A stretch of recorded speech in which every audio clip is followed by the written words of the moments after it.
जय श्री कृष्णा। राधे राधे। आज हम सावन मास की शुक्ला एकादशी सुनेंगे।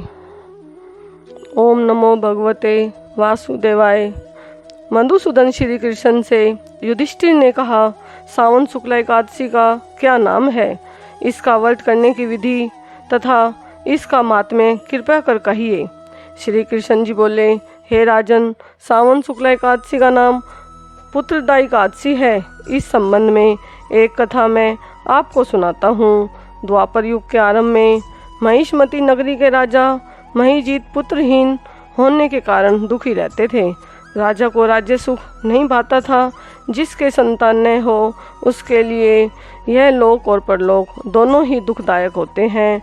पुत्र प्राप्ति के लिए राजा ने अनेक उपाय किए, परंतु राजा को पुत्र की प्राप्ति नहीं हुई। आयु ढलती देख राजा ने नागरिकों की सभा बुलाई। इस सभा में राजा ने कहा, हे प्रजाजनों, मैंने इस जन्म में तो कोई पाप नहीं किया। अन्याय से उपार्जित धन भी मेरे पास नहीं है। मैंने कभी देवताओं तथा ब्राह्मणों का धन नहीं छीना। किसी दूसरे की धरोहर भी मैंने नहीं ली। प्रजा को पुत्र समान पालता रहा। कभी किसी से घृणा भी नहीं की। सज्जनों की सदा पूजा करता रहा। इस प्रकार का धर्मयुक्त राज्य किया, किंतु मेरे पुत्र नहीं है। इसका क्या कारण है? राजा महिजीत के इस कष्ट को समझ मंत्रीगण तथा प्रजा के प्रतिनिधि वन में गए। ऋषि मुनियों के दर्शन कर राजा की कामना की पूर्ति के लिए श्रेष्ठ साधन को खोजने लगे।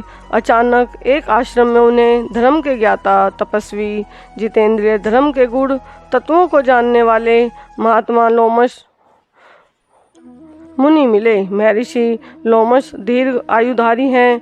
पूर्ण कल्प के व्यतीत होने पर ही उनका एक रोम गिरता है। ऋषि को प्रणाम कर राजपुरुष उनके सामने बैठ गए। मुनि ने इन राजपुरुषों के आने का कारण पूछा और विश्वास दिलाया कि वे सबके हित का प्रयत्न करेंगे। लोमश ऋषि के ऐसे वचन सुनकर राजपुरुषों में प्रमुख ने निवेदन किया, हे महर्षि, महिष्मतीपुरी के धर्मात्मा नरेश महिजीत पुत्र के समान प्रजा पालन करते हैं, फिर भी वह पुत्रहीन है। इसका क्या कारण है? उनके दुख से हम सब दुखी हैं। हमें विश्वास है कि हमारा यह संकट आपकी कृपा से अवश्य दूर हो जाएगा। अब आप कृपया कर राजा के घर पुत्र होने का उपाय बतलाइए।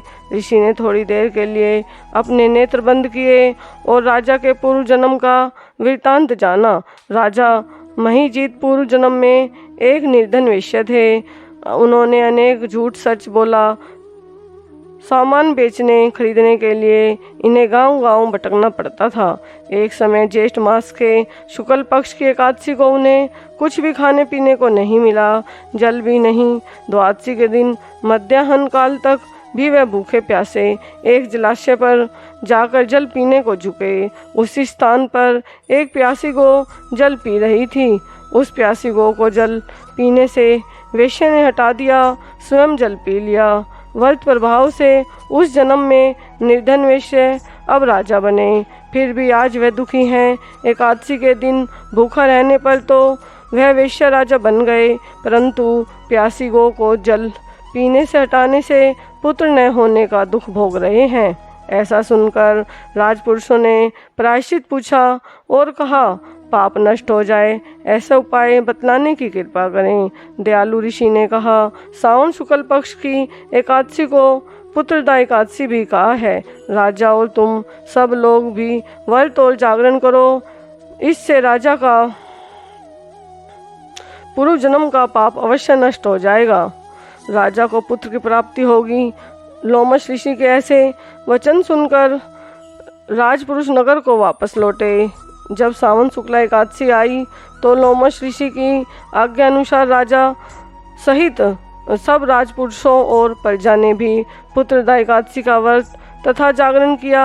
व्रत की पूर्ति कर भगवान विष्णु से प्रार्थना की कि इस पुत्रदायी एकादशी का पुण्य राजा को मिले। पुण्य के प्रभाव से रानी ने गर्भ धारण किया और समय होने पर उसके एक पुत्र उत्पन्न हुआ। श्री कृष्ण बोले, हे राजन, सावन शुक्ल एकादशी पुत्रदा एकादशी है। संतान के सुख की इच्छा रखने वाले इस व्रत को भगवान विष्णु के प्रति पूर्ण श्रद्धा रख विधि विधान से करें। भगवान विष्णु उनकी इच्छा पूर्ण कर सकते हैं। इस व्रत के महात्म्य को सुनने से मनुष्य पापों से मुक्त हो जाता है, इस लोक में सुख भोग कर स्वर्ग को जाता है। प्रार्थना प्रभु की कृपा दिलाती है। प्रभु कृपालु हो जाएं तो कुछ भी संभव हो सकता है। अगर हम व्रत ना कर सकें तो एकादशी महात्म्य तो जरूर सुनना चाहिए। ओम नमो भगवते वासुदेवाय। जय श्री कृष्णा। राधे राधे।